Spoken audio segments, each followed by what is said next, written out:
Welcome to Gaylord Family Oklahoma Memorial Stadium, where one of the top teams in America, the Oklahoma Sooners, hit the field, ranked 8th in the nation, as OU prepares to take on a tough Bill Snyder-led K-State squad.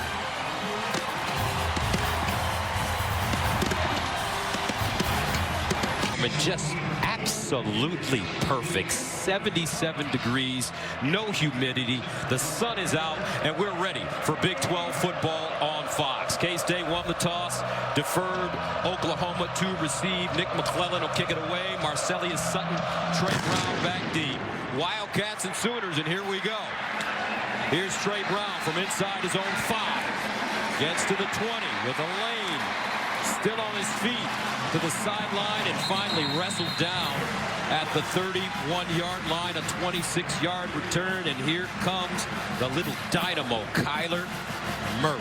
This guy is having a remarkable season, and he's gotten even better in his last 3 games. 77.5 completion percentage, 379 total yards per game, and 16 total touchdowns.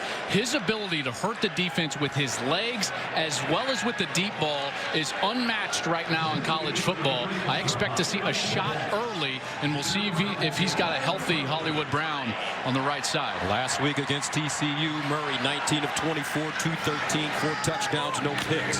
1st and 10. And they'll run it on 1st down with Sermon, who's been battling a leg injury suffered last week against the Horned Frogs. And he'll pick up 7 on 1st down. Denzel Goolsby, first man to it. Late in that game in the 4th quarter, Trey Sermon took a shot low down to that knee area and had to gingerly walk off the field, but he's back. He's out here, and a nice 7-yard gain on 1st down. Ran for 110 yards last week. Here's Murray looking all day to throw the football. Bounces out of the pocket, now back in the pocket, looking, fires over the middle, rather to the sideline, and it's incomplete. Calcaterra, the intended receiver. But this offensive line for Oklahoma may be the best in America.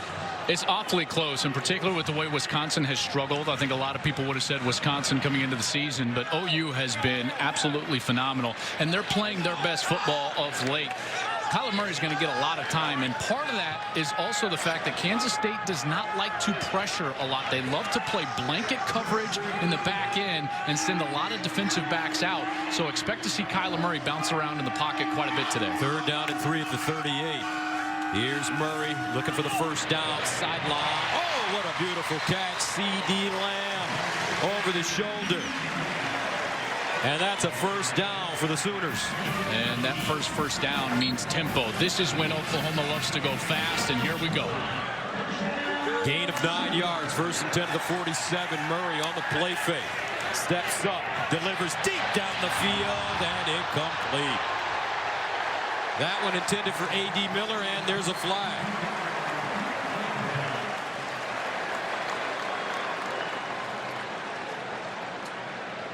Walter Neal, the nickelback, was in coverage, and A.D. Miller's going to beat him. You see he got turned right there. By number 15 of the defense. It's a 15-yard penalty and an automatic 1st down. Absolutely. That right arm gets grabbed and turned down by Walter Neal. Excellent call by the officials, and OU is in business. This offense, well, they don't need much help, do they? And when they get a penalty like that, it is almost like clockwork. They'll go down and score a touchdown. So K-State's defense right now up against it as OU moves into positive territory. So that makes it 1st and 10 at the Kansas State 38. Opening series for the Sooners. Sermon, the pistol back with Murray. Here's Murray to toss it. He'll drop it off to the big fella. Sermon gets his shoulder square, cuts inside, and gets close to a 1st down. Looks like that leg is pretty good. Reggie Walker with the tackle, and some pushing and shoving going on. Some extracurricular there, but I tell you what, this offensive line, they're so good in the run game. They're great in pass protection, but they're great on the edge as well. Bobby Evans might be the best one of the whole bunch, the left tackle. Watch him out in front of this, and a great block on the corner, and Sermon is allowed to then scoot back inside and gain about 4 or 5 extra yards. A 9-yard pickup for Sermon on the screen. A 2nd and 1 at the 29. Great pace for Oklahoma to start this game offensively.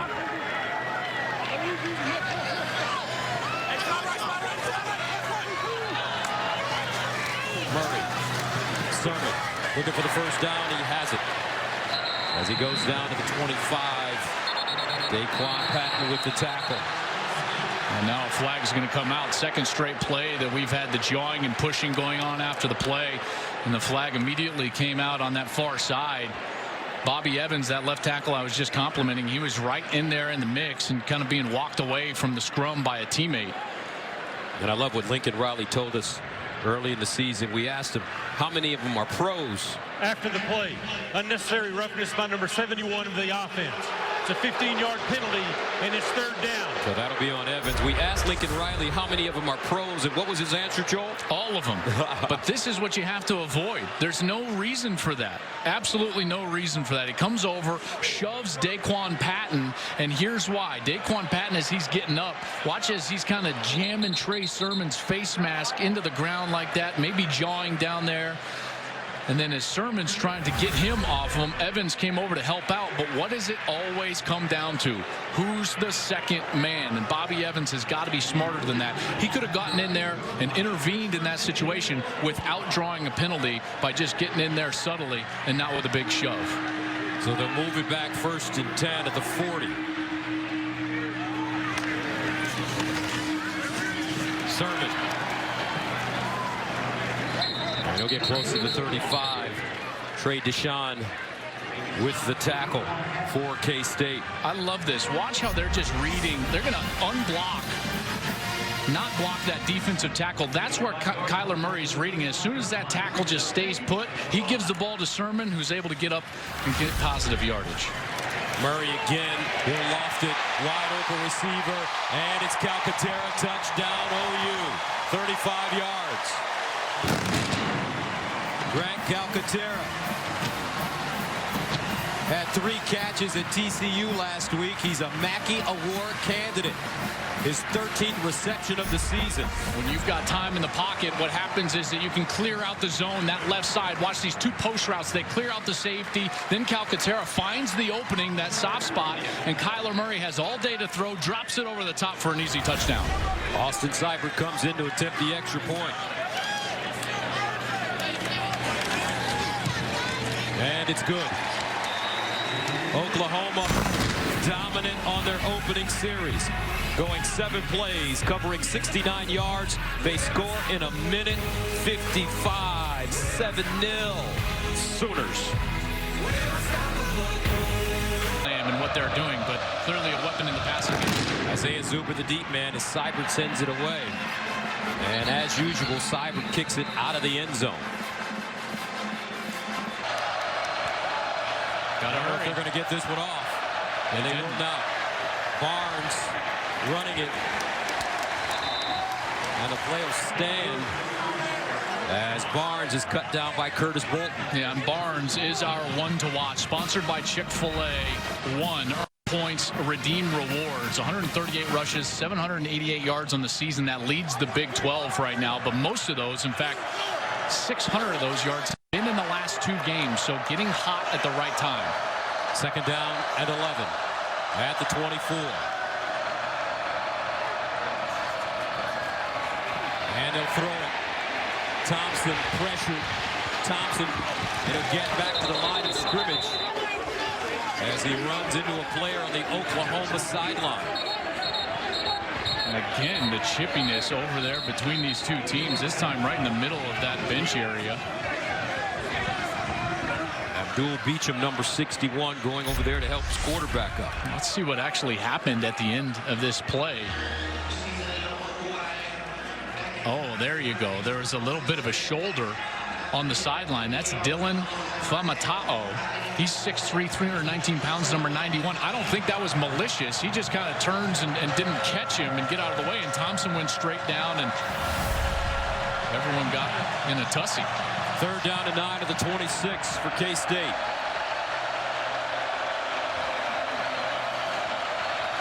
Thompson steps up in the pocket.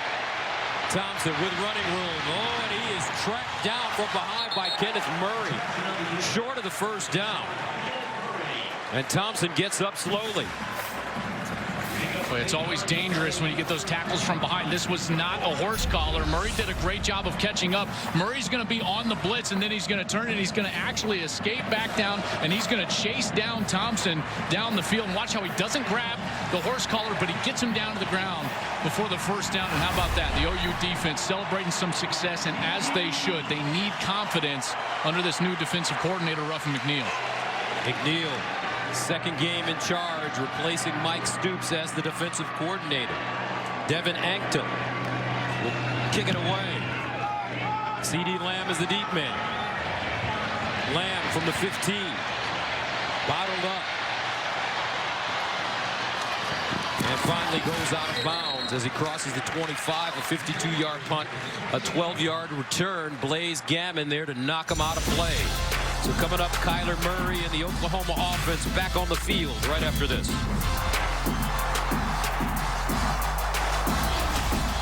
Minutes, just a pleasure to be around him. 1st and 10 at the 26. Murray drops it off. Lee Morris, his high school teammate, who's having a great year after being put on scholarship with the catch, a gain of 6 yards. Yeah, and one thing that's going on right now, they're doing this without Hollywood Brown. He got banged up last week with a rolled up on his ankle. He played the rest of the game, but hasn't been on the field yet today. Not in the first series. They were trying to give him a go here, but the warm-up was not going well, what I saw. So they're giving him a rest. 2nd down and 4.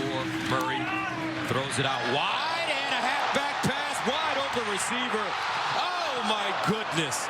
Dropped by Charleston Rambo as Nick Basquin threw an excellent pass right on his fingertips. This design was incredible because it's a swing route that you don't normally throw behind or backward, but he throws it backward. Kyler Murray to Basquin, who drops a perfect ball down the field to Charleston Rambo, and the redshirt freshman from Cedar Hill, Texas, just cannot hold on. And Nick Basquin was thinking, man, I'm never going to get a shot to throw a touchdown. Except for right there. You got to hold on. I feel your pain, Nick. 3rd down and 4 at the 32. Murray. Over the middle. 1st down, Oklahoma. That time it was Marquise Brown. Yeah, first snap. Hollywood with an 11-yard gain. So they do get him on the field here. I don't anticipate he's going to play a ton with that ankle. It's his left ankle. It's heavily bandaged today. He was limping through some of the warm-ups. And if he can give it a go, he's going to provide them with such a threat because the safeties have to respect his speed. One of the fastest wide receivers in college football. 1st and 10 at the 43. Sermon.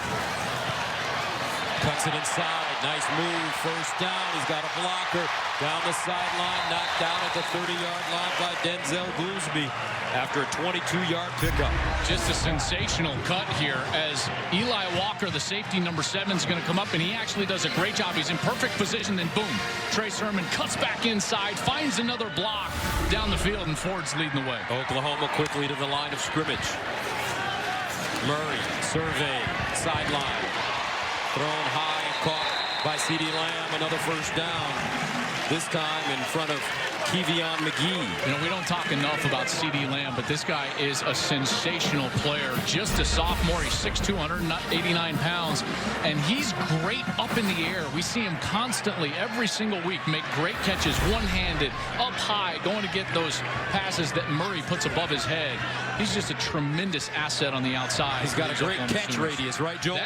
You're listening. I'm listening to you, bud. I love this. Look at this. First, you're learning. Don't tell anybody. Sermon, option. Murray fumbles it and has to cover it up. Another one of these super creative plays from Lincoln Riley where you hand off to Trey Sermon and then you run the option with Murray on the outside. And you know, sometimes they look a little better on Tuesday night than they do on Saturday.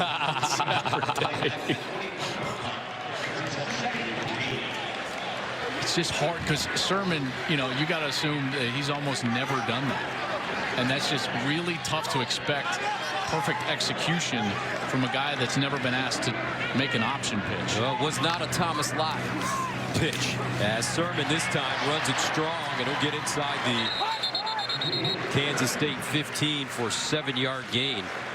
Walter Neal Jr. with the tackle. But the Oklahoma running game, even though they lost Rodney Anderson, it seems like it's starting to ratchet up a bit. Yeah, and you know, they've always been a team, at least since Lincoln Riley got here, that could run the football. One of, if not the best running team in the Big 12. They led the Big 12 a year ago. They're actually rushed for more yards per game this year. And to me, it's less about the backs and more about the offensive line. They've had the best offensive line in the league for the last 3 years. Third down and 7 at the 14-yard line for OU.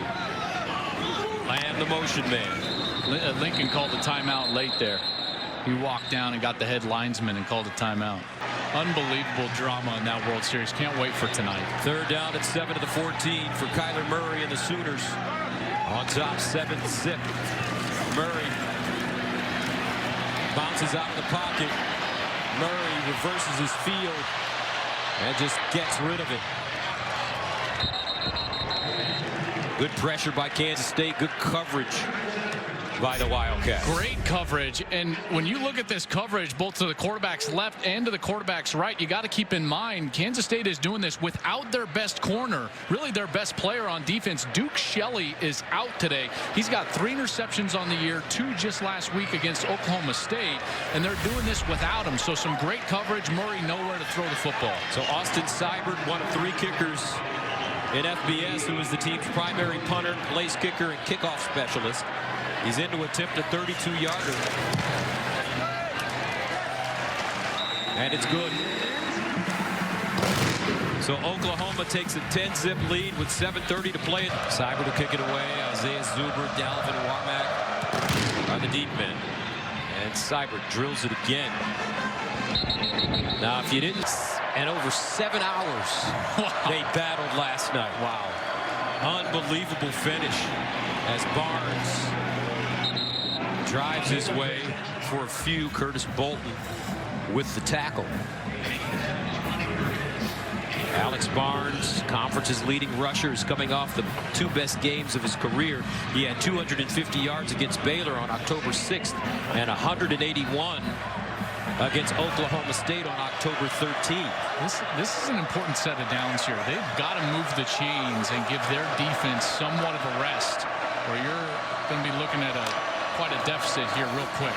On 2nd down and 7, Barnes again. And he'll get back to the line of scrimmage, and that's it. So as we mentioned, new defensive coordinator, Ruffin McNeill, well-traveled veteran coach. What are his principles and his philosophy as he takes over as the interim defensive coordinator? Well, first of all, there's 3 things that he's got to do. He's got to simplify this for his guys. He's got to set an achievable standard. And then I think the last thing is he's got to build confidence in these guys because they need it on the defensive side. So simplify the scheme, set achievable expectations. You do that by just requiring effort. And then ultimately, you got to build some confidence into these guys. And he's starting to do that. They're playing much better. 3rd down and 7 to the 28.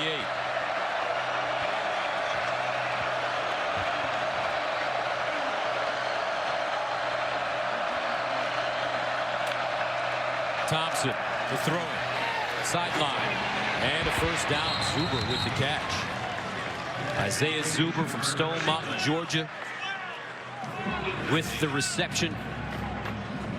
In last year's game, he had 7 catches, 1 for a touchdown against OU. Yeah, that was a huge conversion just to stay on the field. Again, time of possession is always a key. You got to keep Kyler Murray on the sideline. And now they've got to sustain this drive. This drive has got to end with points for Kansas State. Try to stay out there as long as you can and end with some points on the scoreboard. 1st down and 10 at the 37. Barnes gets to the 40, make it the 41-yard line before Robert Barnes drops him. And Ruffin McNeill was interesting when we talked to him yesterday. His philosophy, clear mind, fast legs, cloudy mind, slow legs. Yeah, and that goes to that first key, which is simplified. You know, you got to simplify for one reason, so that your guys can play fast. Oklahoma feels like they've done a nice job recruiting in the last couple of years, and that they've gotten some better athletes on this side of the football, and they want to try to simplify everything so that they can get out there and they can use that speed to their advantage. 2nd and 6 at the 41. Empty backfield for Skylar Thompson. Thompson, quarterback draw. Fumbled it. He had more room as he gains a 1.5 yards. I mean, there was just all sorts of space right here in the middle of the field. And Thompson, he alertly checks to that quarterback draw, and he's got it wide open. But watch as he just kind of grazed right there by Gallimore, number 90, who popped that ball out, hits the turf, and Kansas State is fortunate that they were able to fall right on. 3rd down and 5 to the 42.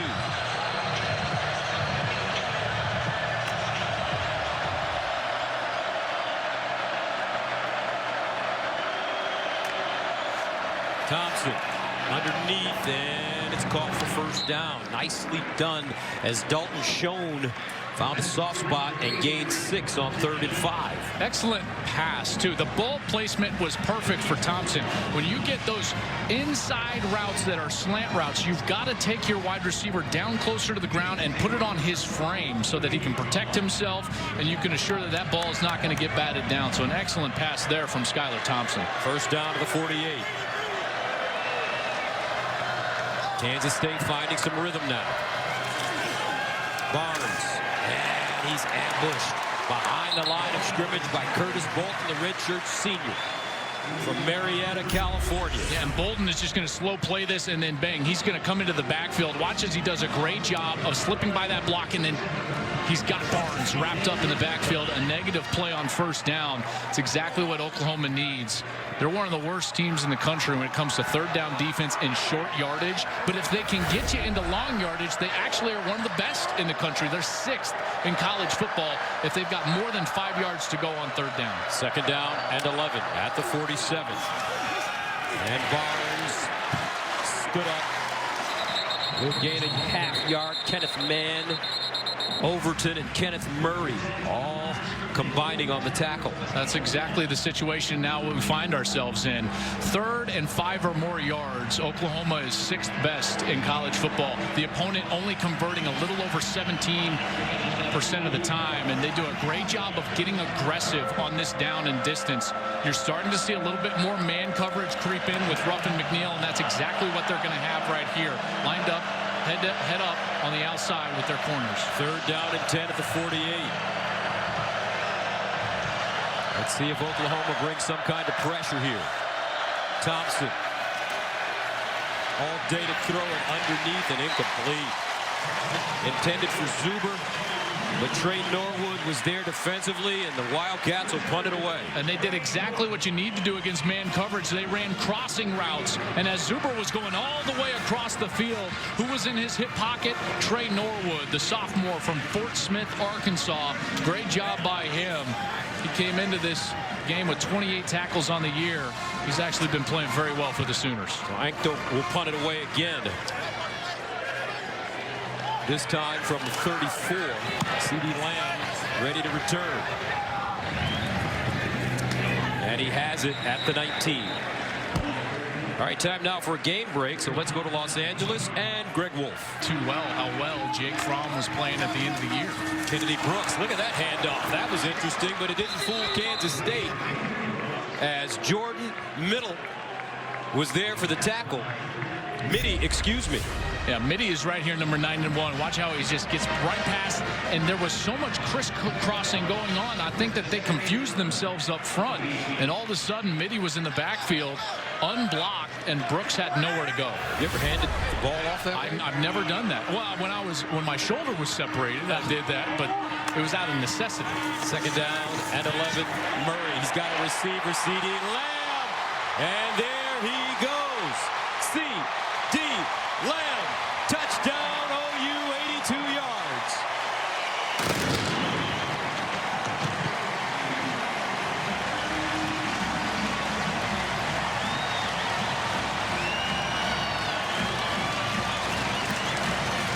Lamb was left all alone.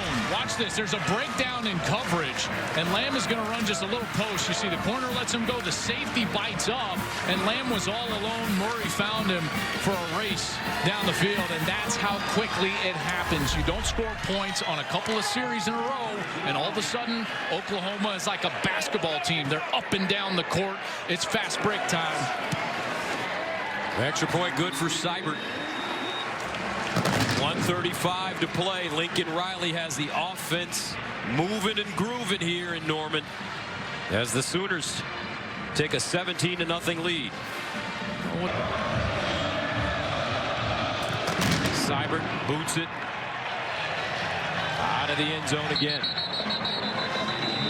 But it's like 4A high school football competing against 5A high school football. First down, Thompson. And he's got a receiver, but Buki blasts him.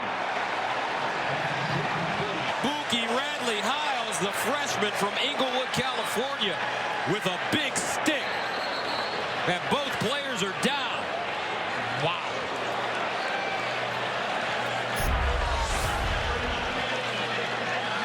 Second down. I mean, Buki is lining him up, head to the side. He leads with the shoulder, and he's low.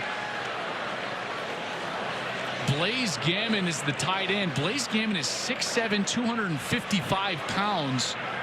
Brendan Radley Hiles is only 186 pounds. He's only 5'9".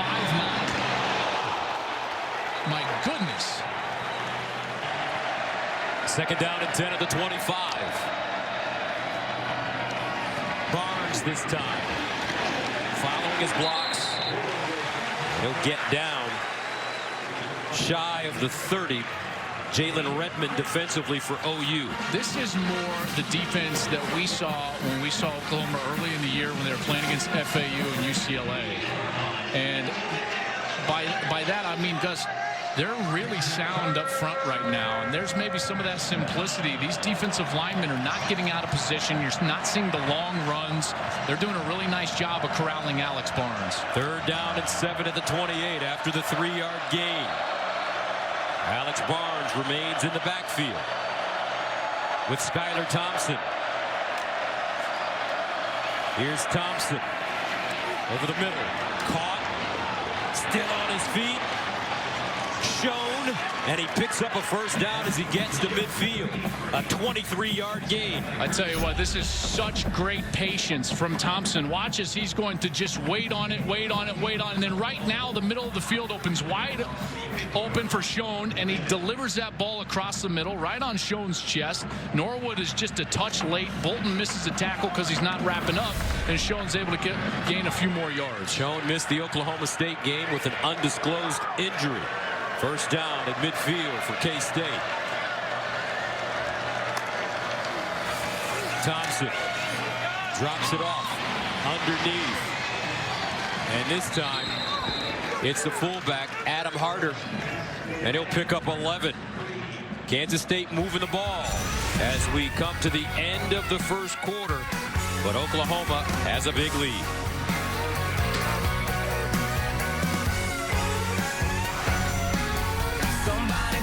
Basketball team in the NBA.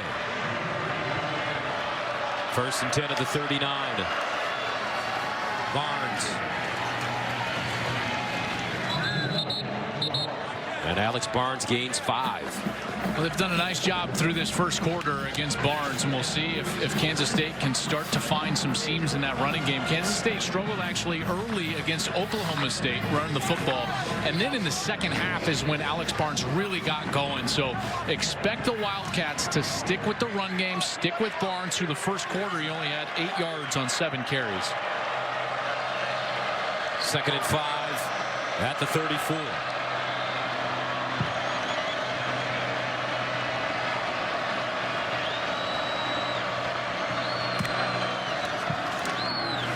Thompson, first down, K-State. Well executed as Schoen makes another catch. This one, a first down for the Wildcats. And Thompson has thrown some nice passes on this series. One over the middle to Schoen. He actually threw a great ball to Gammon that Radley Hiles was able to break up, but that one was perfect. Off of the play action, getting it outside for an easy first down outside of that interior defense. So nice job by Kansas State here on this series. Schoen, 3 catches for 35 yards. First and 10 at the 28. Barnes. And now that Kansas State offensive line starting to move people. Ryan Jones with the tackle.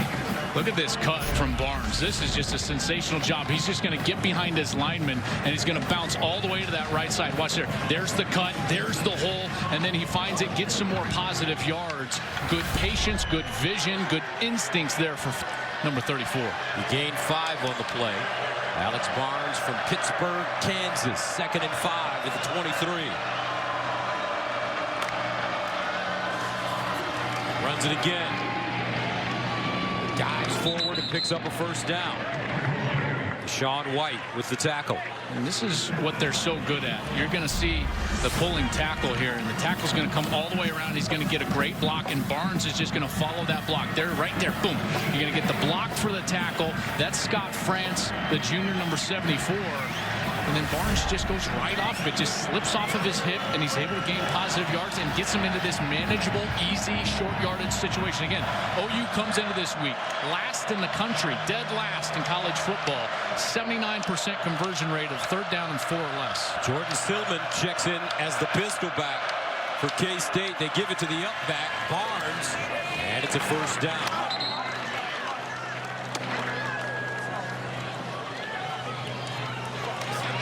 And another conversion in 3rd and short. Good push by this offensive line on that left side. Watch as they're going to just mash down, mash down, mash down. And when you're running the fullback, that's all you need to do. You don't need to be aware of the second level or the linebackers because you only need a yard. You just have to get movement initially off the defensive line, and then the fullback can pick up the yard. 10th play of the drive that started at the Kansas State 25. 1st and 10 at the Oklahoma 17. This time it's Dalvin Warmack, and Warmack knocked backwards, and there is a flag on the play. Trey Norwood comes up and makes the hit.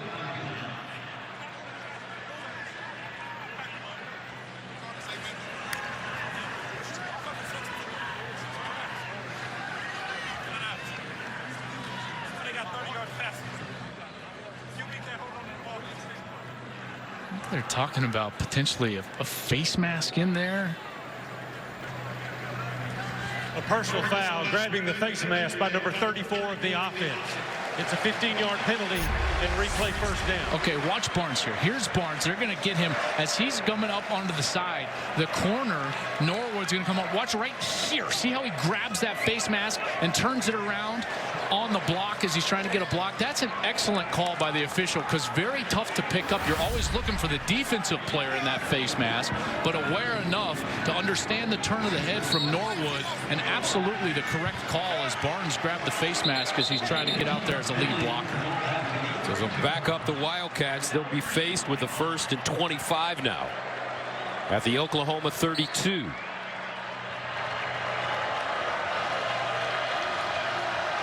Barnes and Warmack in the backfield.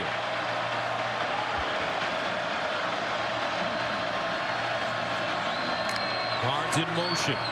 Thompson looks to the sideline, and he has his receiver out of bounds as Zach Reuter makes the catch. One-on-one on that backside. You know, those are the rules. That's what we used to call an X tag. So he's the X receiver, and you just tag him with an out route over there, and then the quarterback just reads it like this. If he's got one-on-one coverage, take that out route. If it's any other coverage, then he goes and plays the rest of the concept on his left. So a nice pre-snap read there from Thompson. Take the one-on-one, an easy throw out to the right. Gain of 6, 2nd and 19 at the 26. Thompson pulls it out. Throws on the move. And incomplete. Shown the intended receiver. Houghton defensively for OU. And good pursuit by Kenneth Mann, number 55, because he's the one that was in pursuit of Thompson. And because of that pursuit, Thompson was unable to set his feet and turn his shoulders and get more on that ball. Mann did a nice job of hustling out there, and because of that, Thompson had to throw it on the run, and that's why it was short. Current drive, 5 minutes and 27 seconds, so that Oklahoma defense is huffing and puffing now. 3rd and 19 for K-State at the OU 26. Thompson under pressure, steps up, runs it. Thompson, can he get the first down? It looks like he may have it. Or he's awfully close. Boy, it looked like he got all the way there, but they're going to mark him actually a yard short. Man coverage in the back end. There's that left foot that actually is out, but remember, it's where the ball is at, not where the foot is at when he actually leaves the field of play. Boy, it looks like he got all the way down there. to the 7-yard line. They mark him out at the 8. I think that's a poor spot. I would absolutely expect this to be checked out because it looked like that ball was absolutely at the 7 and that they marked him back a yard of spot. Down and 1 at the OU 8. Wildcat formation. Barnes takes it.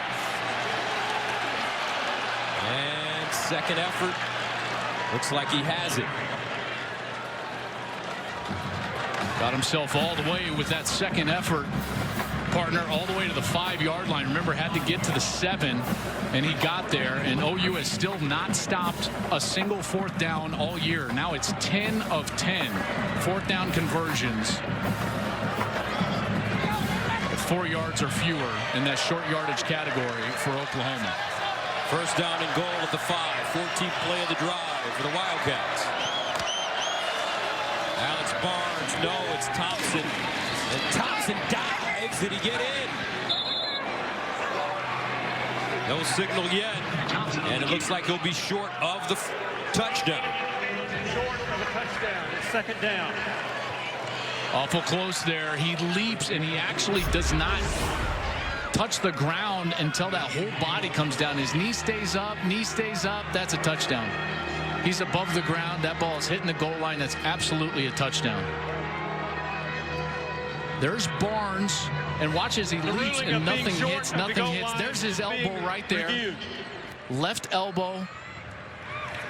Ball looked to be earlier this season when they held Oklahoma at only 44 offensive snaps, 45 offensive snaps. Lynch for the extra point, and it's good.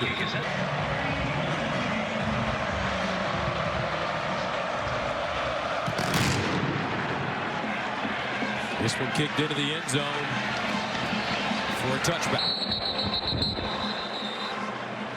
Let's take a look at our winning duos sponsored by Volkswagen. Why settle for an SUV when you can have an SUVW? And our winning duos right now, Kyler Murray and CD Lamb. Kyler 7 of 9 for 164 and 2 tugs. CD 3 receptions already over the century mark with 103 yards in that impressive touchdown. Remember the big touchdown down the field, that long play. So these guys doing some work here in Norman. Sooners start at their own 25. Sermon Brooks in the backfield.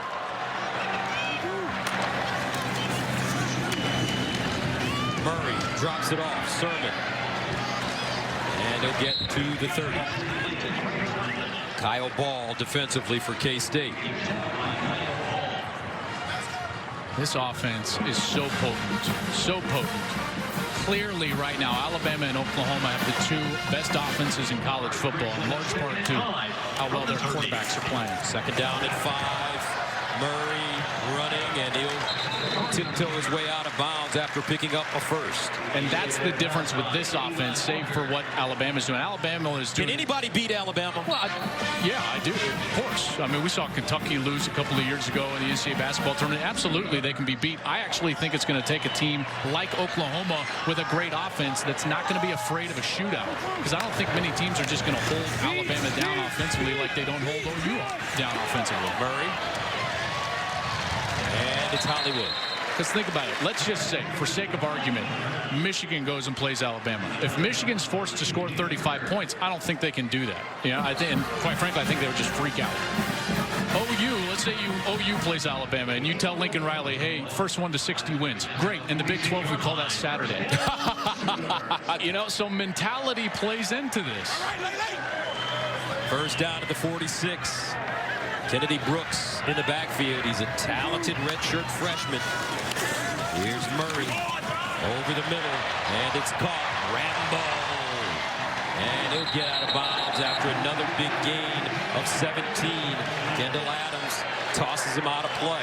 These crossing routes, these short mesh routes, crossing routes, they're so dangerous because what they do is they get fast athletes on the move In space, and they do a great job of it.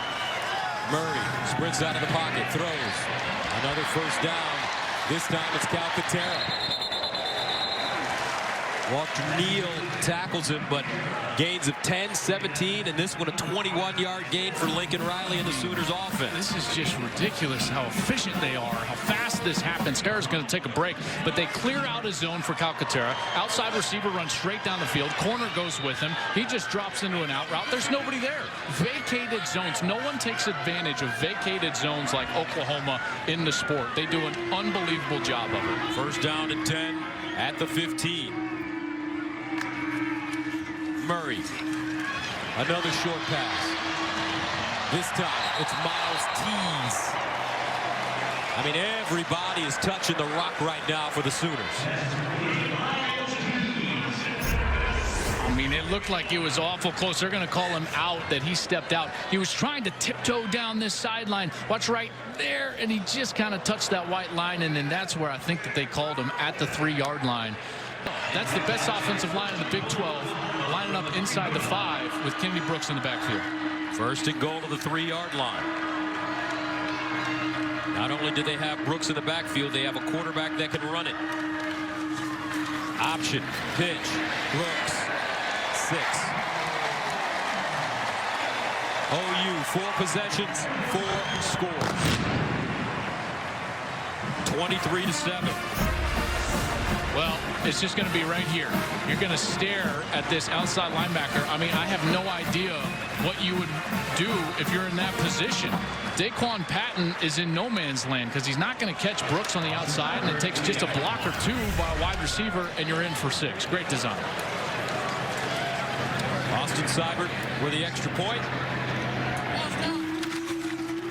And good. 24-7 OU. Murray having another great day. This time he runs the old school Oklahoma option play. And the Sooners take a 24-7 lead. As the Sooners send it away.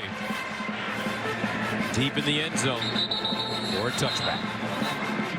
That team is going to be tough to beat. First down and 10 to the 25 for Kansas State. Flag on the play. Barnes running it. But there is a flag.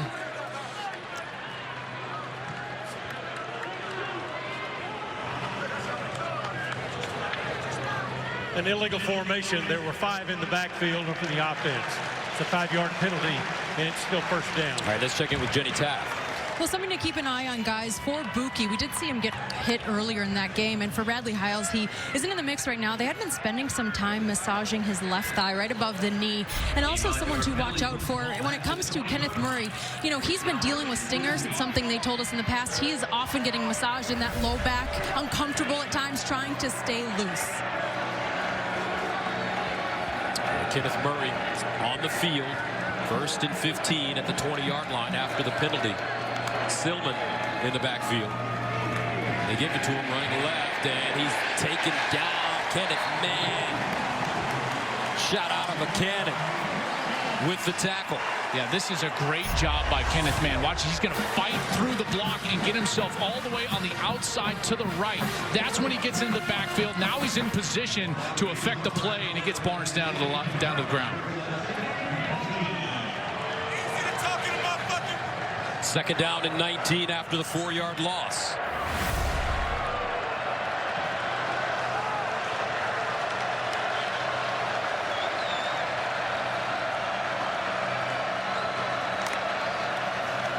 Thompson to the sideline. Zuber turns it up, gets to the 24 before finally being taken down by Robert Barnes. And there's been some changes in the secondary for this Oklahoma defense. Yeah, and they needed to make a few changes. Robert Barnes was one of those changes, number 20, as he replaced Justin Broyles last week against TCU, as well as they put Trey Brown in the lineup, number 6. And Trey is a guy who's made a lot of plays for him, 6 PBUs, pass breakups on the year. He's just a sophomore from Tulsa. Third down and 10 to the 25.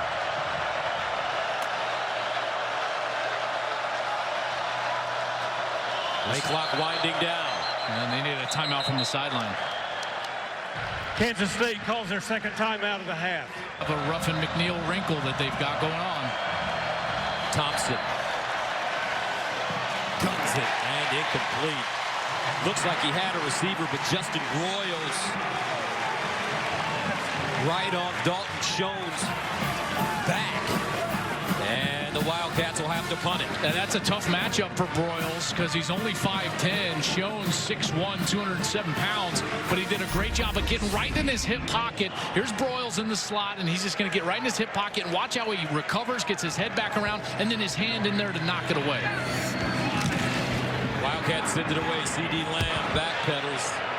It's a take a bounce, and it goes out of bounds around the 10. A 65-yard punt.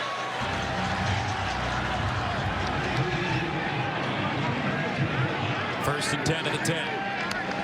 Empty backfield. Murray gets out of the pocket.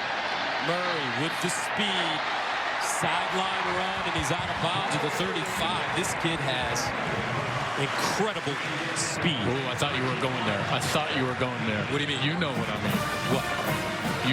You know what you say about speed. Feline quickness? Well, it could be feline. You got a more famous line than that out there in your history. I thought that's where you were going. I would have said he's quick as a hiccup. I like that. First and 10 of the 33 after the 23-yard gain by Kyler Murray. Here's Murray again. Drops it off in the flat. Sermon. And Sermon upended by Justin Hughes. So what do you think, partner, at the beginning of the season? You know, you're a former professional baseball player. You were adamant that Kyler Murray is going to play pro ball after this year. Well, I think being adamant about that is, and I don't know the specific language in his contract, but he's going to play baseball or else they're going to peel back that $4.6 million that they gave Actually, him. it was 4.7. Well, at that point, who's counting? What's $100,000 to Joel Klatt? Yeah, right. Yeah, right. Second and 6 at the 37. So he'll play baseball, but the way that his season gone, who knows, man? Murray to the sideline. And Lee Morris, his high school teammate with the catch, Walter Neal, brings him down. I don't know. My thoughts are this. A football player is a football player. In some way, shape, or form, a football player is going to play football. Third down and 2. Murray over the middle. What a pass. Beautiful touch. And another first down. Basquin with the catch, and it's a gain of 24. You have no idea how hard that pass is. That pass requires such great touch. Great touch. That's like shooting a free throw, and it's got to be perfect, and he laid it right over the rim. He'll throw it again. Murray looks backside. Dancing around like Fran Tarkington. Sermon. Another first down for Oklahoma. Now they're showing off. Yeah, and Murray's showing off. So he comes back. Sermon's not even supposed to be in the route, but he knows he's an eligible receiver. Watch, he tells him, hey, get out there. Just release. And he dumps it over the top. Sermon gains positive yardage. That's a play. Keep in mind, folks, Kansas State played that play perfectly. That's what players that what I would call play above the X's and O's do for you. When you got Kyler Murray on the field, he's above the X's and O's. It doesn't matter how perfect you are on defense, he can still beat you. First down and 10 of the 25. Murray will toss it again. Murray, look at the time over the middle. First down, OU. Carson Meyer. And J.K., you gotta give a mad shout out to these offensive linemen. Well, who are they? They're unbelievable. Cody Ford, right tackle. Drew Samia, the right guard. Creed Humphrey might be the most talented. He's just a redshirt freshman. Ben Powers, the left guard. Bobby Evans, the left tackle. They're the best offensive line in the Big 12, maybe in the country, and you're seeing that play out. They're running it. They're giving him all sorts of time, and when he's got that time, what happens is you get these little delayed releases. On that last one, Carson Meyer's in the protection. He is literally blocking the whole time. He sees that Murray needs an outlet. He just kind of drifts off, and then it's a big play. Murray in the end zone. And incomplete. That one thrown behind Lee Morris, the intended receiver. Tell you what I'm impressed with. You know, we've seen him be fast, tempo, volume, all those things, this offense. They seem more patient today. they seemed more patient against TCU. In fact, their defense only faced 55 snaps against TCU, and it's a very similar pace today, taking their time, allowing things to set up. Murray doing a great job in this ball game so far. Second down and goal at the 9.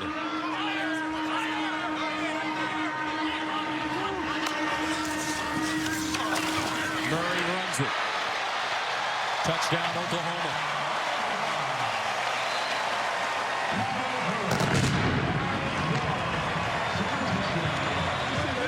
30-7, 2:15 to go in the second. Check it out. You got the linebacker, you got the safety. They're both in man coverage. They're going to go to their right when Sermon and Lee Morris go to their left. Right, and then all of a sudden, boom. I'm quick as a hiccup, and I'm to the edge, and I'm in the end zone. That's how fast it happens. Great design right there. Understanding the coverage that Kansas State is in, drawing the man coverage away, and then Murray takes it down the back door and into the end zone. Murray. And I think you're right, partner. He does have get away from the cop speed. I knew it. I knew it. My man. Great job. Unbelievable fan base. Love coming here. 7-time national champions. This time Kansas State will get a chance. Zuber lost it. Loose ball. OU has it at the 21. Jordan Parker with the fumble recovery. And it looked like Zuber just ran into his own man. Kind of grazed the back of Wyatt Hubert. And the ball pops straight up. Watch as Zuber's going, and then there's 56, Wyatt Hubert, and he just runs into a back, and that ball pops straight up. Lack of ball security. OU on the money. Ball back and a chance to add to this lead with 2:08 left in the first half. Oklahoma doing it in all phases of the game. Offense, defense. Austin Seibert has been terrific with touchbacks, and now Kyler Murray comes back on the field. Sooners with a 31-7 lead. 326 total yards. 1st and 10 at the 22.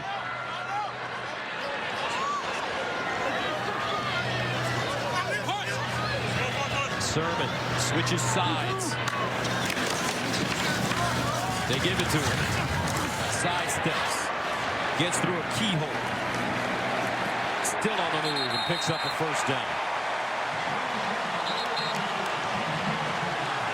Right now, the Sooners just breaking the door down. And yet the 3 elements of being a great back. First, he displays some vision and patience there. Then all of a sudden, some quickness to get around the edge, and then power at the end to just throw it down and gain extra yardage. We call it the +2 back. You block it for 4, I'm gaining 6. You block it for 8, I'm gaining 10. It's a mentality, and Trey Sermon has it. Sermon, sophomore from Marietta, Georgia. 1st and goal at the 10-yard line. Murray hands it to Sermon. And this time he's dragged down from behind. Well done, Reggie Walker. Tell you what Walker does such a great job of is he reads the pulling guard. Watch, Walker is just going to read that the linemen are pulling, and he just gets in their hip, and he runs right down the line of scrimmage. It's exactly what you're coached to do. Your man pulls and goes opposite. Follow him. He's taking you to where the ball is going, and that's exactly what Reggie Walker did. 2nd down and goal at the 10. What do they like to run down here in this kind of yardage situation? That's the problem, is that they don't have many tendencies. They do a lot of things well. Riley's going down there because it looks like he wants to call a timeout. 2nd down, goal to the 10. Kyler Murray looking. Murray avoiding. Murray buying time. And finally, he just dumps it.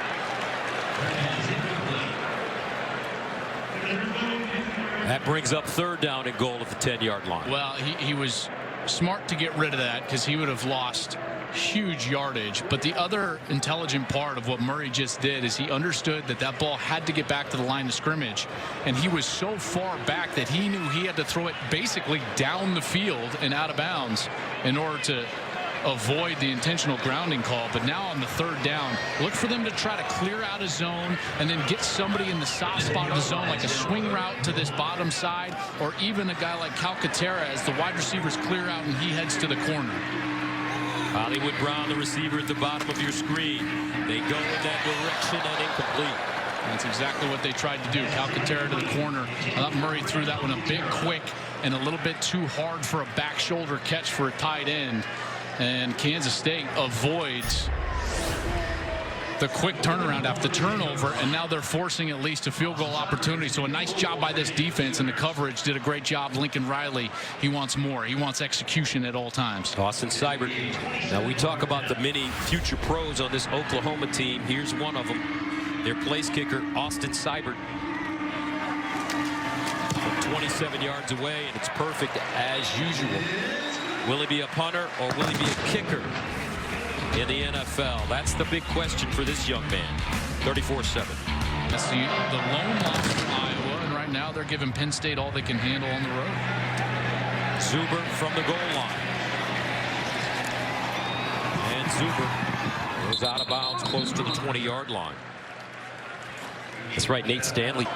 So Kansas State will take a knee and head into the locker room trailing 34-7. OU with 386 yards and 34 points in the first half. They scored on all 6 of their possessions. Halftime here in Oklahoma. Let's go to Los Angeles and Rob Stone.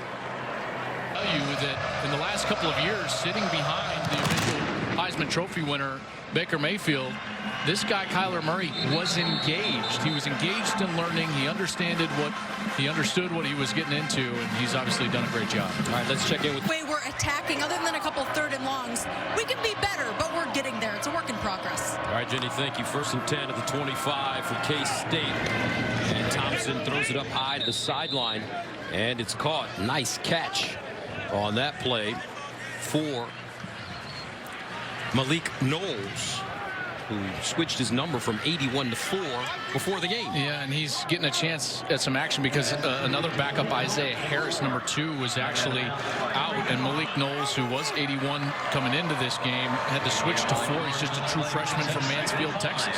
It's 2nd down and 5 at the 30. Alex Barnes. And in your opinion, how's this defense playing for OU? Okay. You know, I think that the scoreboard probably looks better than what they have played. They've done a really nice job on 1st down, but the concern is, and I might be nitpicking here, but the concern is that the same old issues have stayed the same, which is they haven't been great in short yardage on 3rd down. They haven't been great in the red zone when they had a chance to get off the field. So those things have to get fixed. But partner, here's a couple of things they are doing better. They're getting lined up quicker, and they're playing hard. They're playing fast, and it's just a touch of a difference. 3rd down and 4 to 31. Here's the screen, and it's read perfectly. Curtis Bolton says to Joel Klatt, nitpick this play.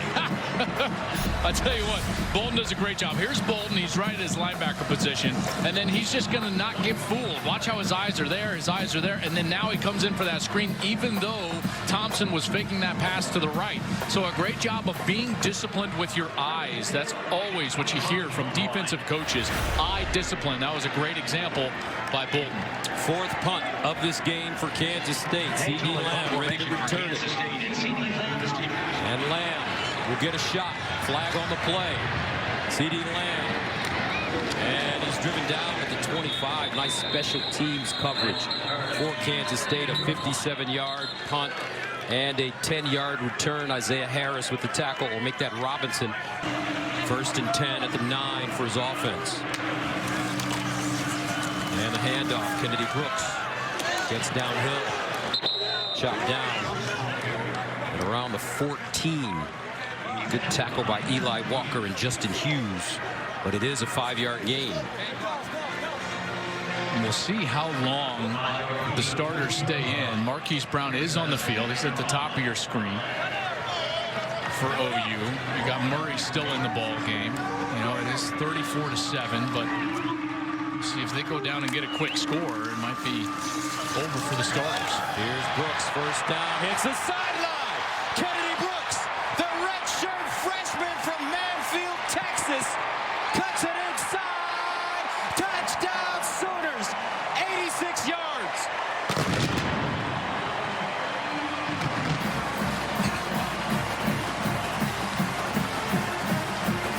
What an amazing job. First you get the full block, so the offensive guard here, Ben Powers, is going to get up the middle, and then now it's Brooks, and watch as he's going to just creep out to the right side, and then the angle that he takes right there, it just beats Walker.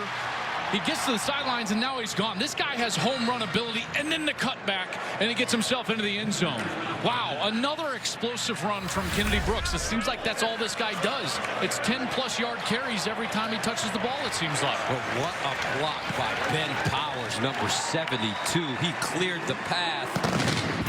His second touchdown of the day. Oklahoma up big.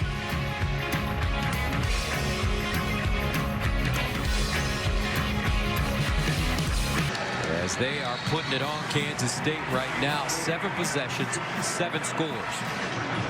477 yards of total offense for Oklahoma. Yeah, this is a bit alarming because I got to tell you, the trademark of Kansas State has always been their effort and their soundness, and that has not been the case today. To a place where they're lived really throughout their history, which is the top echelon of college football, and they've stayed there ever since. Thompson, he'll run it.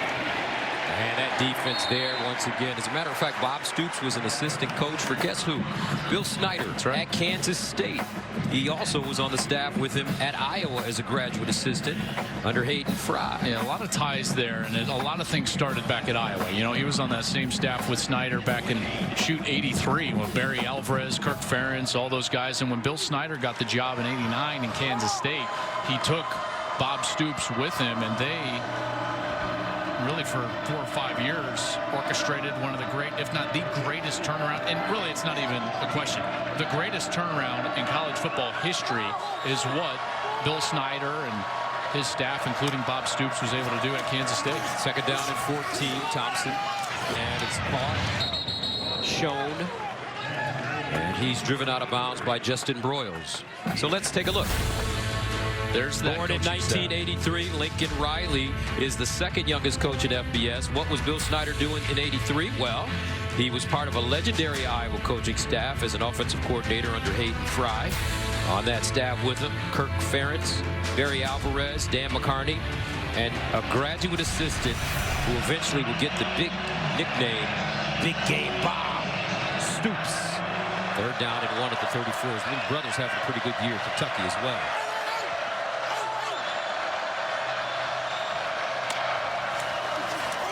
Thompson runs it, throws it out wide, incomplete.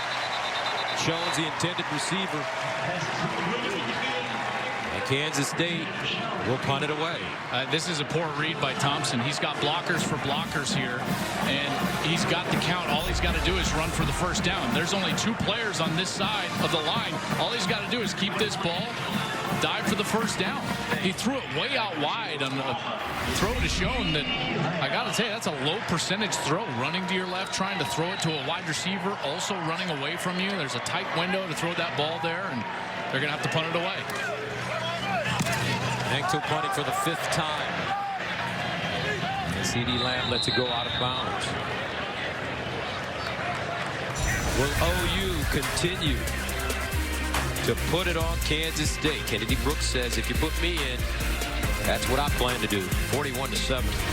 I can tell you this, those 13 committee members get together early this week for the first rankings release. They better take note of what this Oklahoma team is doing right now. Kennedy Brooks running it.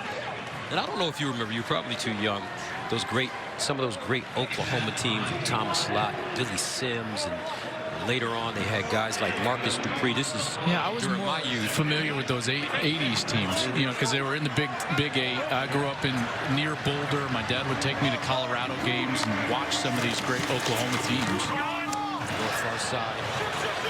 That was caught by Vasquez. Had the Boz era. Tony Casillas. Man, I loved watching these guys play when I was a kid. Jamel Holloway. Holloway. How about this? A couple of guys could have caught that. They're fighting for catches out there right now for OU. They're down at 3 at the 34. TJ Pledger and Kennedy Brooks in the backfield now with Kyler Murray. Bobbles a snap, picks it up. Murray, chicken, salad. A gain of 5. I mean, I guess when you've been the fastest guy on the field your whole life, you never panic. Like, I'll just tell you this right now. 90% of quarterbacks right there would have been like, oh, my goodness, and just totally freaked out. And Murray just calmly picks up the ball, and he's like, oh, I'm about to run away from this guy. And then he just sprints out to his left and gets the first down. But he's a middle infielder, isn't he? Center field. Center field, okay. Good hands out. 1st and 10 at the 39. Murray runs it. Hesitation. Gets to the 45. It's getting to that point, though. I got to tell you. Really hesitate to bring this up, but 41-7. I'm sure there are a lot of Oklahoma fans that are holding their breath every time Kyler Murray runs the football. You know, this is not what you'd want to see if you're Lincoln Riley, right? And so, and it's really the first since today. And listen, he's put on a show. 340 total yards, 3 touchdowns, 1 of them on the ground. He's passed for close to 300 yards, 294. Murray delivers. 300 plus. CeeDee Lamb. Touchdown Sooners. That might be his final play of the game. Probably should be. And he got away with one. Remember, I told you earlier in the game, Duke Shelley, the best corner for Kansas State, is not playing. And his replacement, Kevian McGee, number 14, he has a chance here, but he gets caught in between. The ball is floated, and so he goes for it. But if you go for it, you got to at least keep that back arm on the wide receiver because there's no help down the field. And as soon as Lamb wrestled that ball away from McGee, he was gone because there was no help. So a mistake there from the junior from Ardmore, Oklahoma, leads to another Oklahoma touchdown. CeeDee Lamb, 4 catches, 160 yards, and 2 touchdowns. And you feel for these Wildcats of Kansas State. Extra point good. 48-7 OU.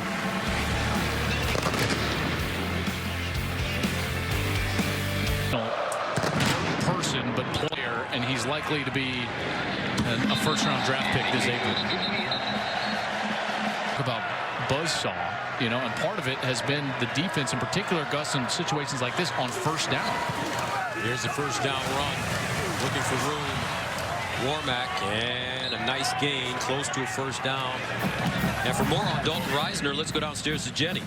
Well, guys, there's a reason he's a 3-time team captain. Coach Schneider said the word to describe him is genuine. He's a genuine leader, he's a genuine football player, and he's a genuine member of the community. And Gus, it'd be hard to tell you all the ways he's involved. Community service, helping with the youth, helping in schools. This guy does it all, and it really is part of his talent. He's not just a good football player, but who he is in the community. It's something that is going to live on in his legacy with K-State. You're absolutely right, and one person he may have gotten that philosophy from is his head coach, Bill Snyder. And Bill Snyder is Kansas State.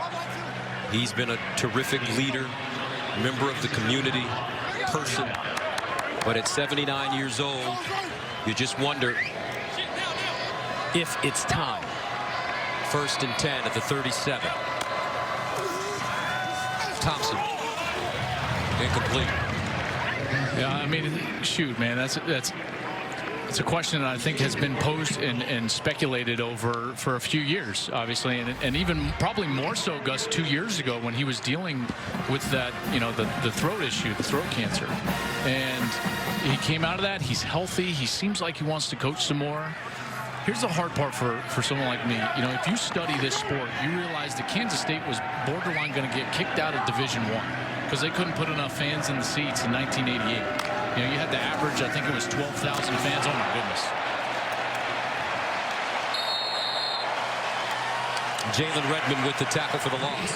You had to average about 12,000 fans. They couldn't get 12,000 fans in, you know, at Kansas State. So he comes in with a staff from Iowa. Bob Stoops was part of that.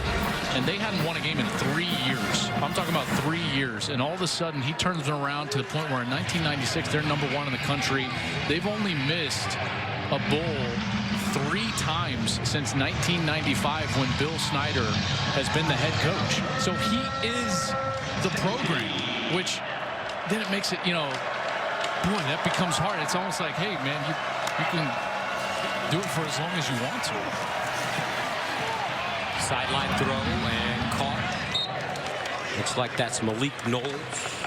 Bill Snyder is the only active coach in the College Football Hall of Fame, inducted in 2015. Active coaches are only eligible once they turn 75. And he is one of just 4 coaches with 100 or more Big 8/Big 12 wins. The others, Tom Osborne, Bob Stoops, and Barry Switzer. 4th down and 1. K-State will punt it away. CD Lamb back deep. And trust me, there's no one more disappointed with the way they're playing this year, and in particular today, than Bill Snyder. They're caught at the 10. 48-7. 5:54 remaining in the 3rd quarter. Back to Norman after this. Has been the surprise of this season is his ability with efficiency, Gus, to throw the ball down the field. 28 touchdown passes this season. Only 3 interceptions. There's only one guy that's putting up numbers that I wouldn't even say surpass, but compete with or on the same level, and that's Tua Tagovailoa. Comes into today, and they have a bye at Alabama, but 25 touchdowns, no interceptions for Tua. These 2 guys are playing off, literally just off the charts. I mean, you could say that we saw maybe some of the best offensive football ever last year from Oklahoma. This is the first offense in history to have 3 unanimous All-Americans. Austin Kendall in the game now at quarterback. And they're even better this year as they, again, get a little extra stuff going on. And that was Daquan Patton. Now there's a Kansas State player down.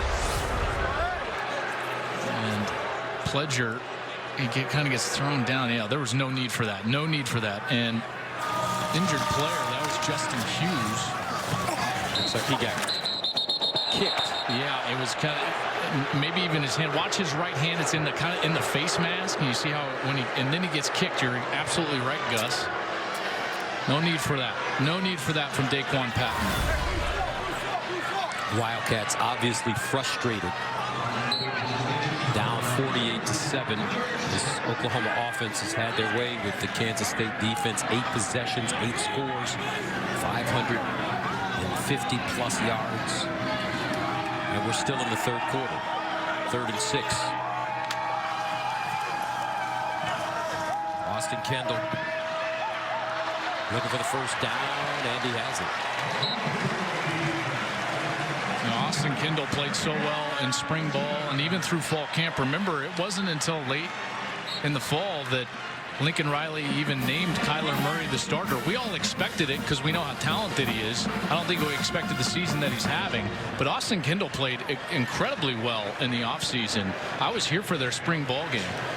Just kind of came into town and wanted to see it. And Austin played really well on an incredibly windy day.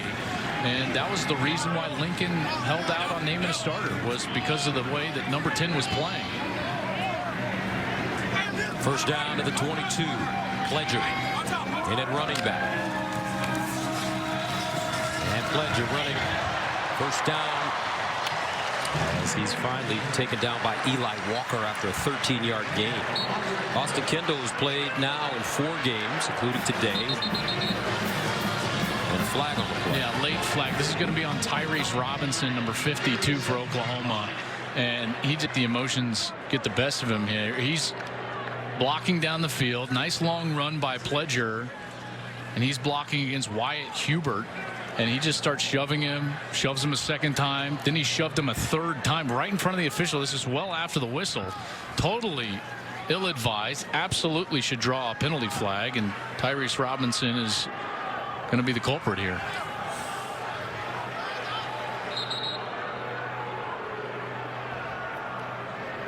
Yeah.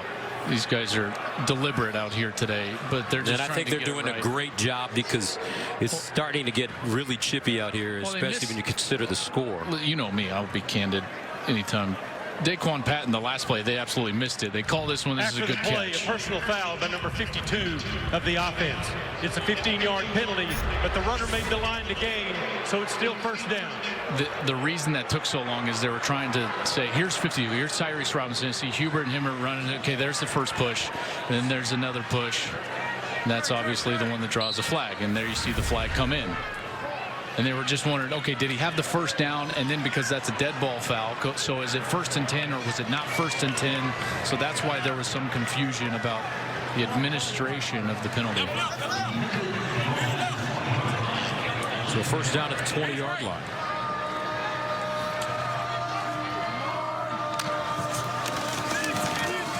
And they'll hand it off Pledger. First down and more as he spins forward.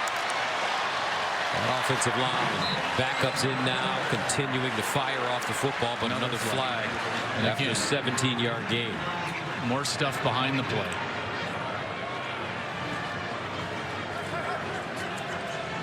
Eli Walker was tangled up.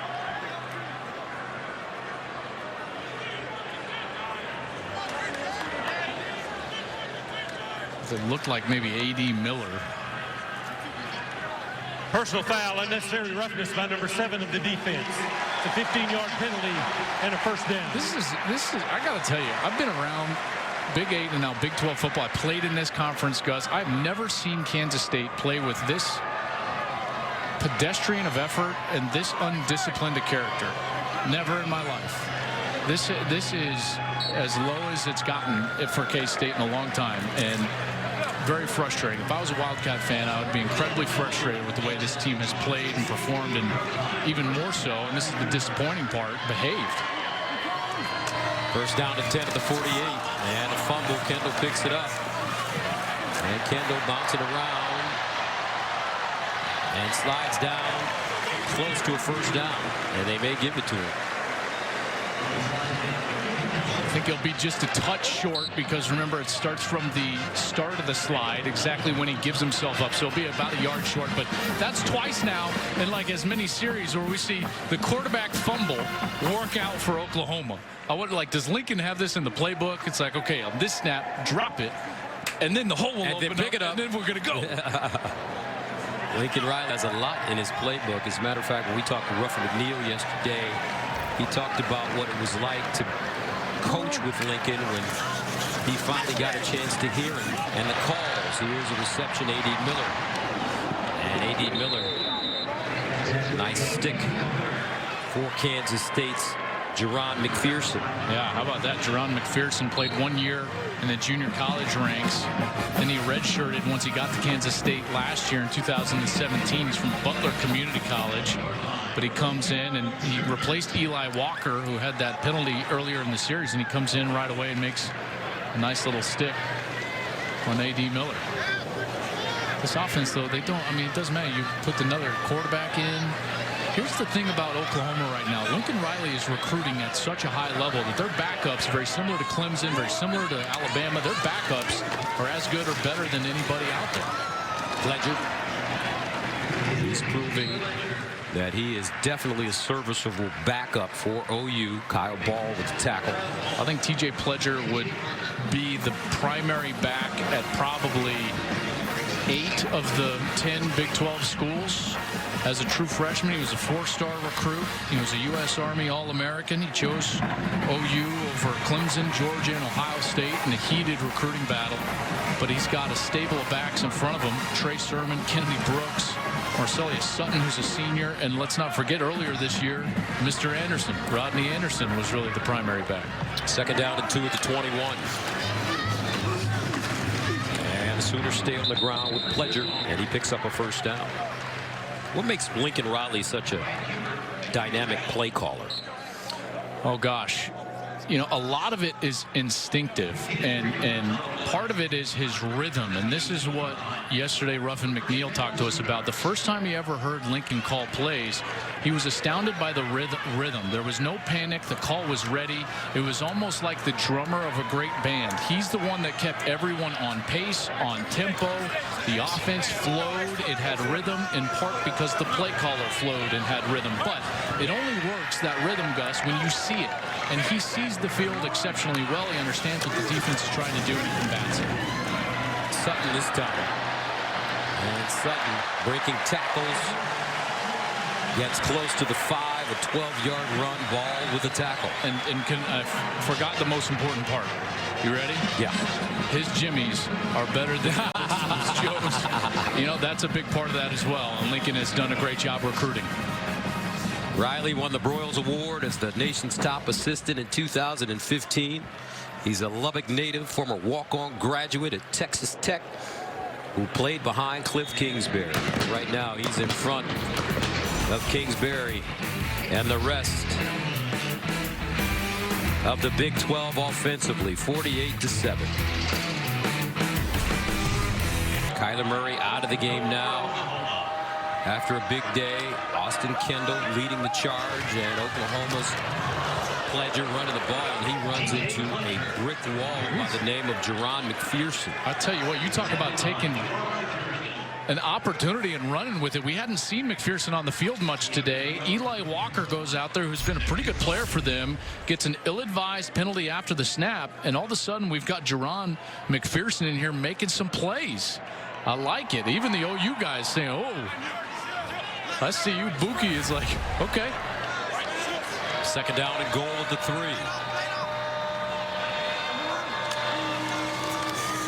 Option. Kendall breaks a tackle and dives forward. Lucky to get past the line of scrimmage. Trey Deshawn with the tackle. Just did not get away from Wyatt Hubert in the backfield cleanly. Kind of tripped and then stumbled inside the 5, and this is that area of the field where they love that little option play, which is what they were trying to run on that last snap. I have a feeling on third down they're going to just see if their offensive line can get this one in. Third down and goal to the 3-yard line. Pledger, and he's tackled for a loss. Great job by the Kansas State defense as Kyle Ball came up and made a play. Yeah, a missed assignment there.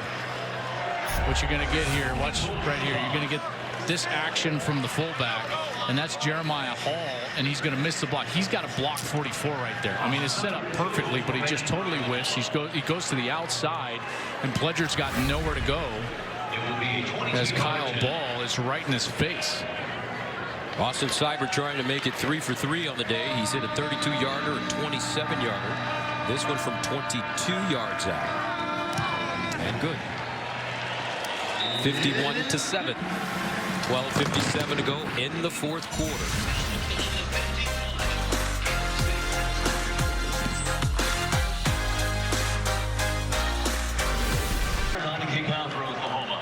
After the Texas game, the Red River rivalry.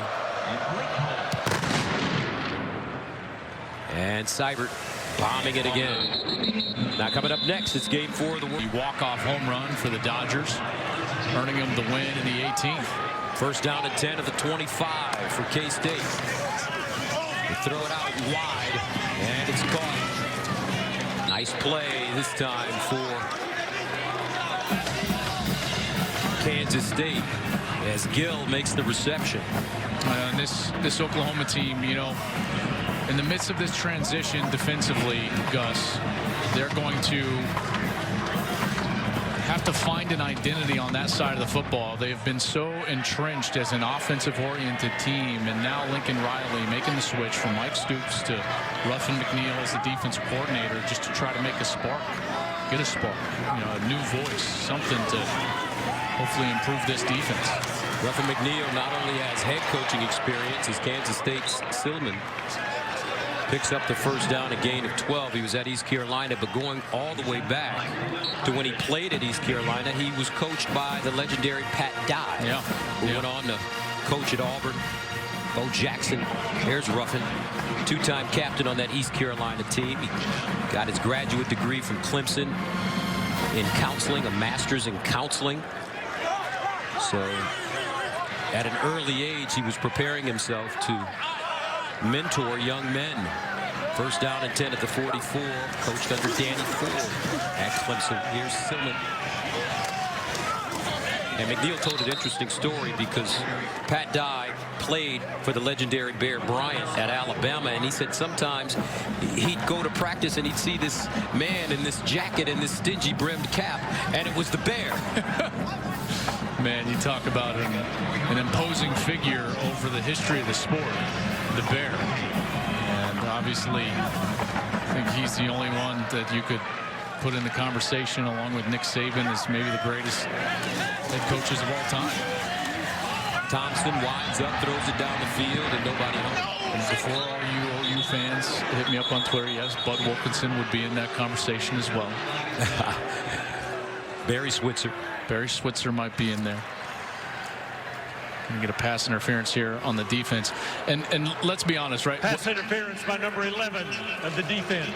It's a 15-yard penalty and an automatic first down. So that's Parnell Motley. I wish we could just stop the statistics now, right? Because here's what the starters for OU gave up just over 150 yards. They did a remarkable job today. They saw less than 50 snaps of the football. Whatever happens from here on out, obviously you're trying to improve, and it'll go on the stat sheet. But listen, the starters for back-to-back weeks basically had season lows in yards, plays seen. Did it against TCU, and then another pretty solid performance today against Kansas State. And Ruffin McNeil has a history of improving defenses going back to his days at Texas Tech with Mike Leach. And Silman dragged down from behind by Redmond. As you take a look at these numbers of Coach McNeil when he was at Texas Tech.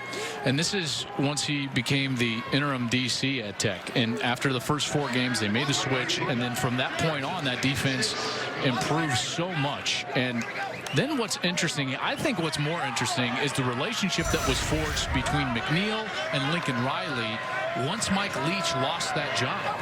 And in particular, in the fashion in which he lost it. Ruffin McNeil. And here's a run for Thompson. Thompson down the sideline, and he'll just step out of bounds deep in Oklahoma territory.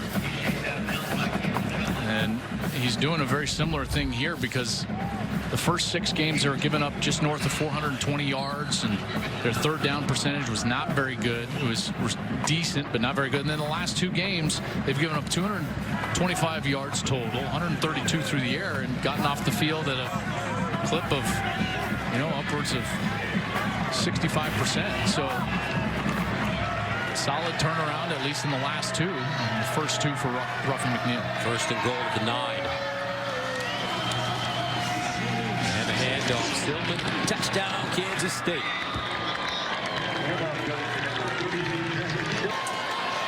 Blake Lynch in to attempt the extra point. And it's good. Game, 1 possession ball game, but they are an explosive bunch in Lubbock, and I tell you, this Oklahoma team's going to have to play well next week to earn a win. Kansas State kicks it out of bounds. A free kick out of bounds by number 22 of the kicking team. By rule, the ball is placed at the 35-yard line. First down. What are you hearing? Listen, I don't know if it's necessarily an epidemic as much as its decision time is creeping up. Ooh, good move there. And a very good run. But this for the play. I think you're going to see more of this in the future because remember the signing day, I believe it's December, I want to say 13th or 19th, one of those right in there, but it's right in that middle of December.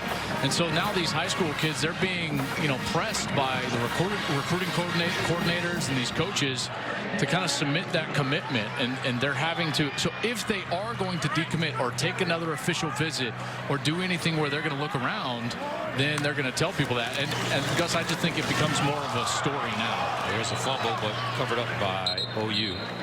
Number 1 running back recruit Emery just decommitted from Georgia. And looks like he may be heading to LSU. Yeah, and an interesting deal with Oklahoma's recruiting as well is that Spencer Rattler, who's really the #1 quarterback in the country for next year in this recruiting class out of the Phoenix area, he's not going to play the rest of the season for some odd reason, disciplinary reason, where his league is not allowing him to play. So he and his father have been in contact with Lincoln Riley, and we'll see how that plays out. Marcellus Sutton. But getting back to Lincoln Riley and his relationship with Ruffin McNeill, Yeah. he met Ruffin when he was a wee lad, about 19, 20 years old.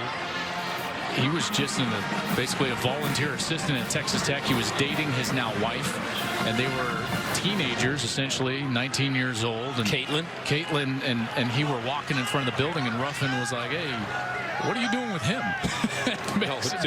To be exact, he said, "What's a pretty girl like you doing with an ugly guy like him?" That's right. 3rd down and 4th, 43. But their friendship has really blossomed over the years. Here's the toss, and incomplete. OU will punt it away. I think the important part of this is that when Ruffin McNeill became the interim head coach at Texas Tech, he entrusted the offense to Lincoln Riley. And then Lincoln proved himself. And you got to remember, that was a tumultuous time with the way that Mike Leach lost that job. There was a lot of a lot of talk and speculation and eyeballs. They were under the microscope, and they were under the fire, if you will. And that's when you learn to trust somebody. And then all of a sudden, Ruffin goes and gets the head coaching job at East Carolina. He took Lincoln Riley to East Carolina, gave him his first real job as an offensive coordinator. And then when Lincoln got here to Oklahoma, the first move he made as head coach was reach out to his old friend and said, "I need you here." And it's interesting because we asked Lincoln, what's the relationship like? Is Ruffin your father figure, a mentor? He said a little bit of both. I needed somebody here at Oklahoma that I could trust. 51-14. Answered it today. That question has been put to rest, at least for today, by that OU defense. Silman running it, gets outside, stiff arm, and goes out of bounds at the 30-yard line. Oklahoma has a season high 656 yards. There's Buki, had a big hit today. That's talking with Kenneth Murray, one of the best tacklers in the country. In fact, he was leading the Big 12, he and Curtis Bolton, in large part due to that Army game. But that defense, I got to tell you, again, Kansas State has put up about 80 yards since the starters came out, so now they're up to 235 yards on the day. But those starters play pretty well.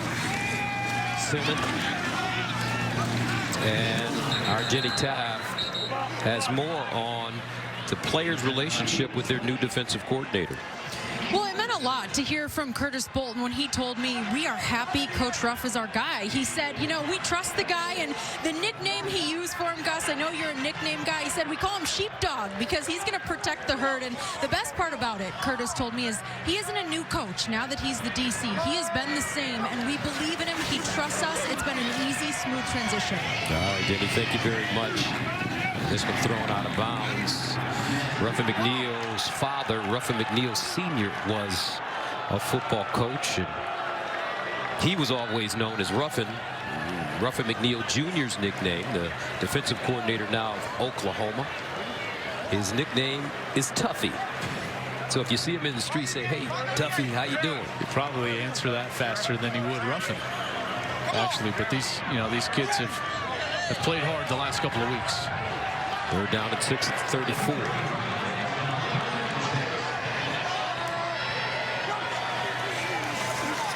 Thompson looking, and incomplete. Kansas State will punt it away. That defense continuing to be strong, but there is a flag. Caleb Kelly was running down.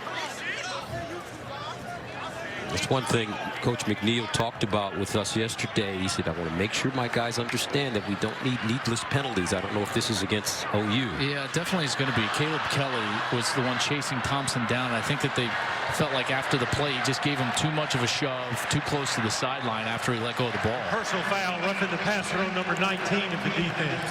The 15-yard penalty. and a first down. So here's Caleb Kelly, 19, coming in. See, he throws it away, and then right there he gives the extra shove. He didn't have to do that. Didn't have to do that. It's not that initial contact. Right there, he just got a layoff, but then he gives the extra shove, and the flag came out. Correct call there. And there's not a lot of space on these sidelines in Norman, so trust me when I tell you, man, that bench comes real quick, and the aluminum is not forgiving. Spoken like a man that's been thrown into that aluminum once or twice during his career at Colorado. Once, twice, 15 times. First and 10 at the 49. Silman. And Silman taken down again. This time it's Jalen Redmond. That defensive line has done a nice job against Kansas State today. And this is an important player for them, Jalen Redmond. I know he's playing right now in some mop-up duty, but he got his first action last week against TCU. And he was an early enrollee and a 5-star recruit, rated as the number 16 recruit in the entire country. He had some health issues early this season, but now he's back. They feel like he's healthy, and they need to get him up to speed because they feel like he can be a difference maker for their starting unit here in the back half of the season. So a guy that these Oklahoma faithful are hoping can make a huge difference. Second down and 11 at the 48. Ball deflected and incomplete. Isaiah Thomas. There's basically 3 true freshmen that they're hoping can make a huge difference here in the back half of the season. Ronnie Perkins, number 7, who's now a starter. Brendan Radley-Hiles, who's been a starter from the beginning of the season. And now, 31, Jalen Redmond. That was Ronnie Perkins, number 7, and Redmond, number 31. You know, and these young guys are very talented, and they're providing a lot of good depth. But I think the key to their defense becoming a defense that can win potentially a conference championship or even a national championship rests with these young guys and their development in the second half. They'll throw it again. Near side, and that ball caught by Malik Knowles. Knowles dropped by Kelly. 51-14. Step away. 5:42. Excuse me. We'll stay right here with 5:39 to go in the fourth quarter. As the Oklahoma defense will get off the field once again. So some great building blocks right now on all sides of the ball for this OU team. Specials have been great for them. The return game has even been great. You know, and I think something that goes maybe a little overlooked is the fact that Shane Beamer, Frank Beamer's son, is here now. Ball fair caught. You think the players like Ruffin McNeil? Well, check out last week.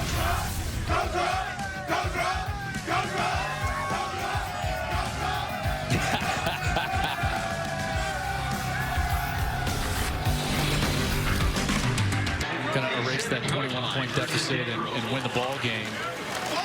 Here's Pledger. First down. Let's quickly check in with Greg Wolf. Gus, thanks. Coming up next on Fox, no rest for the weary. Max Muncy was the hero in that 18-inning marathon win for the Dodgers. LA will try and even the World Series in Game 4 from Dodger Stadium. Pre-game coverage of Game 4 of the World Series begins at 7:30 Eastern right here on Fox. And one of my favorite plays in that game was the throw from the right fielder to nail the runner coming home. Well, center. No, that was Bellinger. Center fielder? Yeah, that was Bellinger. He was playing center. That was an unreal throw. Unbelievable. Yeah. First down and 10 to the 28. Here's a handoff. Pledger. He threw out Kinsler, if I'm not mistaken. Ian Kinsler. By a mile. He did. And here's the thing. Kinsler could have been called out on the pickoff on first. He came in as a pinch runner. Then he gets thrown out at home. Then he made the really critical error that allowed the Dodgers to tie the ball game after the Red Sox had taken the lead in the 13th. Rough night for Kinsler.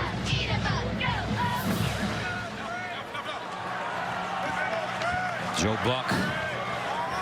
John Smoltz, my homeboy, have had an excellent baseball season. Man, it's been really great listening to the guys. A few bait fourth quarter.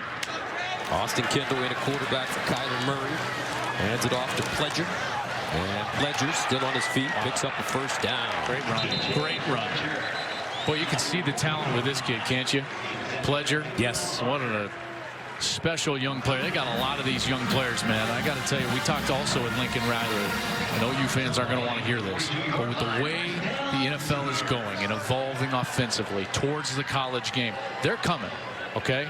And they're coming for Lincoln. That's the right. NFL 100%. And he knows it. Everyone knows it down here. And you asked him yesterday. I asked him point blank, do you have that itch?